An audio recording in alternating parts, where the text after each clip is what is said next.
What's up guys, it's Tori, nice to see you again. So I'm back to do a update slash review on these dip powder nails that I did last week. So I'm a week post from the video. The brand I use is ASP and I used their whole kit system. The powder that I used is cream soda, which is a light beige kind of color. I'm gonna see if I can show you guys. So this is what the powder looks like. Just a cream color. You can see it in here as well. It's just a cream color. And the gel nail polish I used is Funny Bunny by OPI.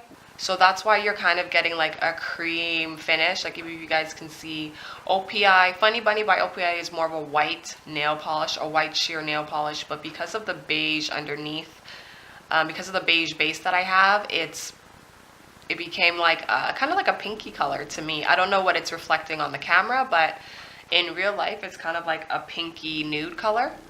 Funny Bunny normally looks like this, just straight white, as you guys can see. So for those of you wondering, this is what Funny Bunny actually looks like when it's just completely by itself. It's like a white nail polish. So as you can see, with the base being beige, it gives it a different payoff color. It's still a very, very nice color, but as you guys can see, it's not Funny Bunny, you know? So had I used a clear powder, I obviously would have got the organic color of Funny Bunny, but I don't mind how this color looks right now. I actually kind of like it. So these are what my nail looks like after a week. It still looks very, very nice. They still look very well kept. I hadn't had any issues with chipping or flaking or anything like that. I'm mostly dominant in my right hand, so I'll always have imperfections on my right hand compared to my left. But as I mentioned to you guys in my last video, when I was doing my right hand, I was watching YouTube videos and I wasn't really paying attention to the application, so I did have some imperfections. And I was gonna tweak the imperfections, but I figured let me just leave it so that we can all learn together. And if you guys have any tips and recommendations, please feel free to leave it down in the comment area. But I have tips on these nails. These, my left hand, it's strictly my natural nails. I don't have any tips on them. On my right hand, I have 3 tips. I have my tips on my middle finger, my ring finger, and my thumb. And as you guys can see right here, it's not a good, like the apex isn't smooth. It's not a rounded one. It's kind of lumpy. It's kind of lumpy over here. As you guys can see, the apex, it's not really even curved either. It's kind of lumpy, right? So I didn't really do a good job. This could have for sure just been fixed with just extra buffing and filing.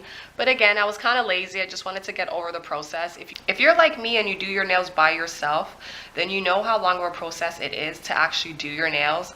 It's easy, an hour plus, because you have to buff the nails, you have to soak them off, then you have to, you know, file your own nails, take off your cuticles, then do the process, then fix any imperfections that happens, then paint them, then cure them. Like, it's a long process. So normally by the time I get to my right hand, I'm just kind of like over it. I just kind of want to get it done. I'm very, very impatient and I just want to go about my day. So if I was just a little bit more patient, I could have for sure fixed these imperfections on my nails, but no big deal. You can't really even tell them that there's any imperfections from far, so I don't really have a problem with it.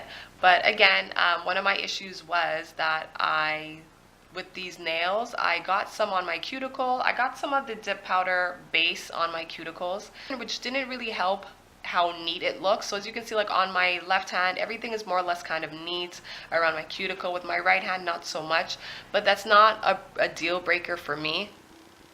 It's okay, it's not a deal breaker. So on my thumb, for example, let me see if I can zoom in here. Perfect. So as you guys can see, like right here on my thumb, you know, I did get some on my cuticles. You can tell how it grows out. I did get some on my cuticles.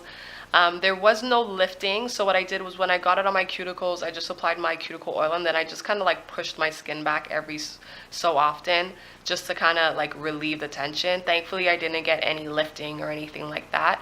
But as you can see, I did get an imperfection. Also on my middle finger as well, you can see right here too.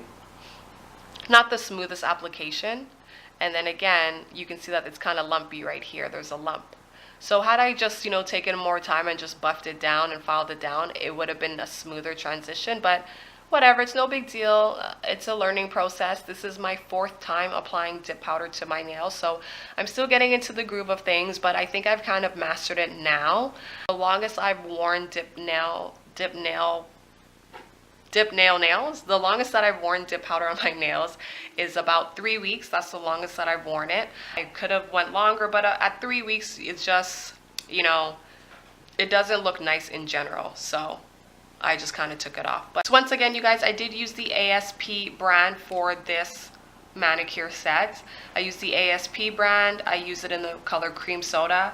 Had I used, I think for my next application, I'm just going to use the clear powder, and I'm just going to apply a different color, a gel nail polish, maybe regular nail polish. Let me know what you guys would prefer to see. Would you prefer to see gel nails on top of the dip powder, or would you want to see regular nail polish on top of the dip powder? Because it could differ depending on what you're using and the products that you're using.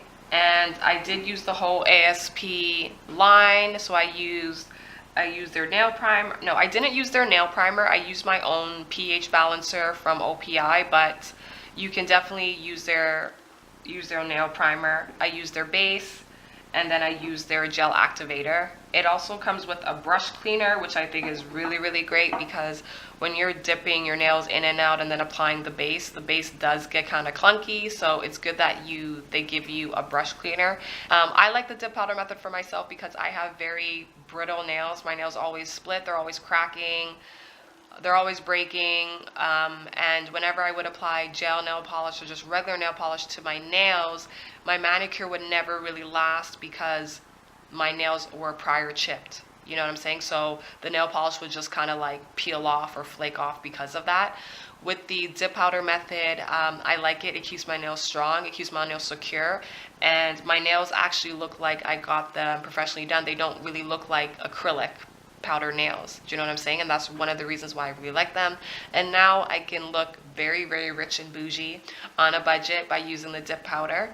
For those girls out there who are like myself, who have a lot of nail polish, have a lot of gel nail polishes, and you don't want to invest in more product, just buy the general clear dip powders. It doesn't necessarily have to be ASP. It could be the Kiara Sky. It can be that brand. It can be really pretty much any brand that has the dip powder, that is selling dip powder.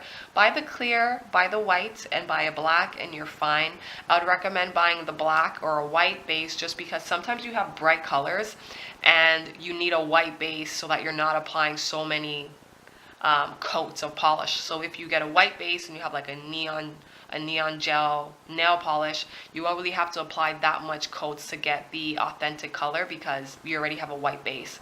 And same with black, you know. So I would say just shoot for those. You don't really need all the colors, like I said, but if you just like it, and if it's, you know, if it makes sense for you, then definitely go for it and buy other colors.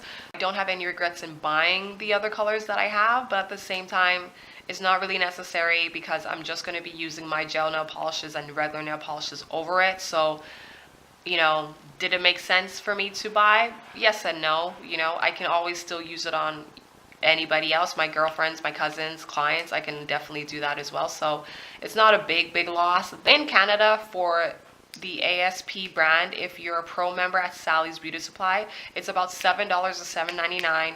I believe the regular price for the dip powder is about either $9 or $10. So it's not too bad because you will use it. It's a dip powder. It doesn't expire. It's powder, so you'll use it. That's all that I would recommend for my girls out there who are looking to invest in it. Buy the clear, buy a white, and buy black, and you're good to go. And if you have your nail polishes, just move forward like that. It's really no big deal.